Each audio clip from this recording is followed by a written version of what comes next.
Okay, everybody, let's go over your brain on teams. Okay, so there's a lot of interesting research on the neurobiology of teams, what it takes to have a really engaged team. You have those meetings where everything just seems to be going well. Like everyone came with their best self and they came really in a positive state of mind, and you just like nailing those problems and everyone's participating.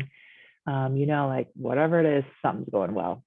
So let's talk about what the brain needs when it's working on teams, okay? It needs to feel like it belongs. It needs to feel like that before it can even get creative, okay? And then the next thing is, in order for it to flourish, like the team to really, last and be able to solve conflicts and things, it has to have that foundation of belonging, and then to get to creativity, and then a lot of clarity about the common purpose of the team. All right, so let's go over this in a little bit more detail. So how can we and you create a team that's in a very positive state? So what we're after is to have a positive emotional state with the team, because when we have that, we have this really neat thing called synchrony. So we have like all the brains kind of on the same wavelength, if you want to say. So if I come in with a really positive attitude, one thing happens if I come in like slamming things and, yell, not even saying anything, but just slamming and sitting with my, arms crossed, like, the whole room tends to change. So you have seen, I'm sure, that, emotional states are contagious. Like we all like to synchronize. We don't like it maybe, but we do synchronize with each other. So, if we can bring ourselves in a positive emotional state, it will be contagious and kind of overtake some of the negative emotions that might be in the room on the team. So how can we even enhance or turn up the positive emotional states? There's a few ways. Number one is we want to feel hope. So if the project seems like it's in a bad place, it's not going well, you're not sure what the next step is, you want to maybe go back and think of a time when the team worked together and they really nailed something. You want to bring some hope. Maybe you're going to get someone new on the team or new expertise, or you have a new product or something that's going to help the team. Or you're just going to remind everyone, like, you're amazing people.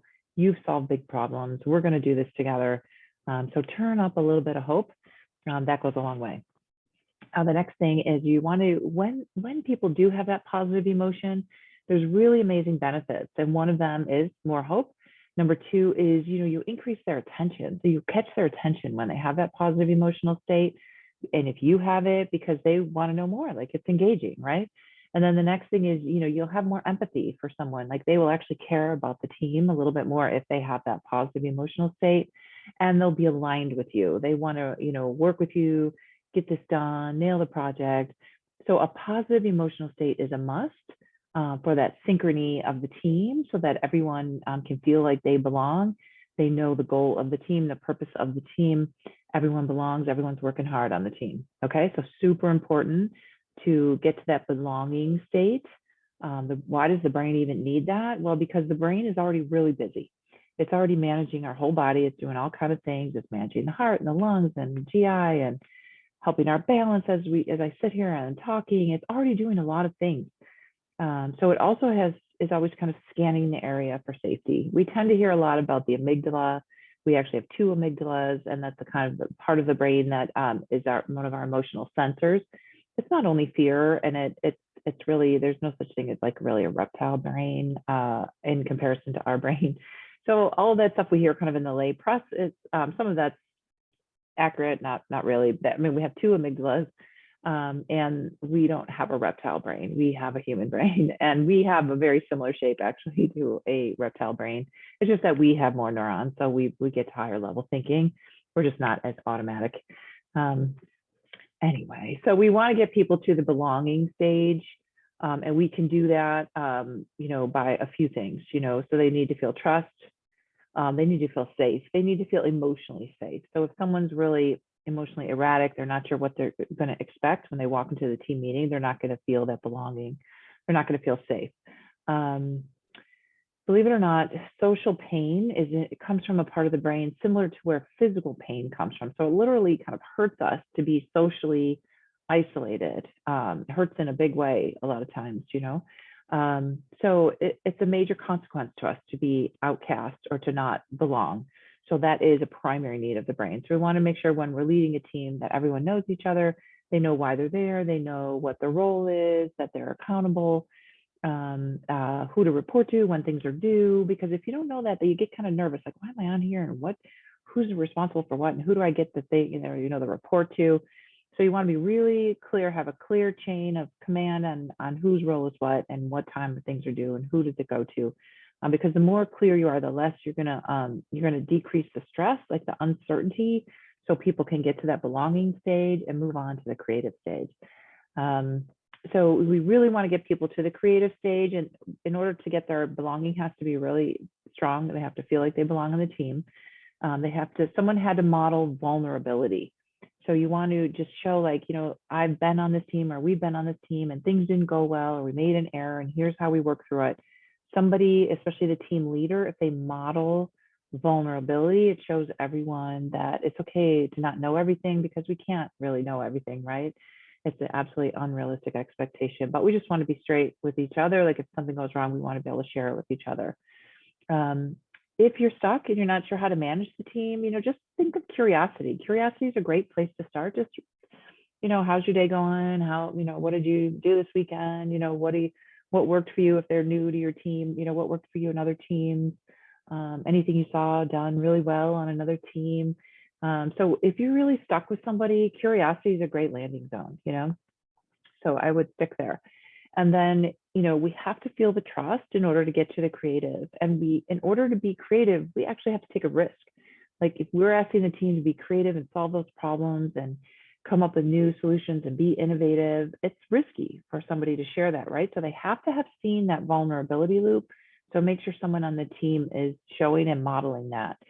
And then to get the team to the flourishing stage where it can last for a long time, but there has to be some development where they're learning new skills and they're challenged. You want some dopamine going off periodically. Dopamine goes off periodically with celebration, something exciting. So colors, celebrations, wins, share wins, again, the positive emotional state that'll turn on the dopamine to get people coming back. So brains like to circle back where it's fun, right? Like, so you just have to acknowledge, like, we're humans, we like to have fun, we like to celebrate.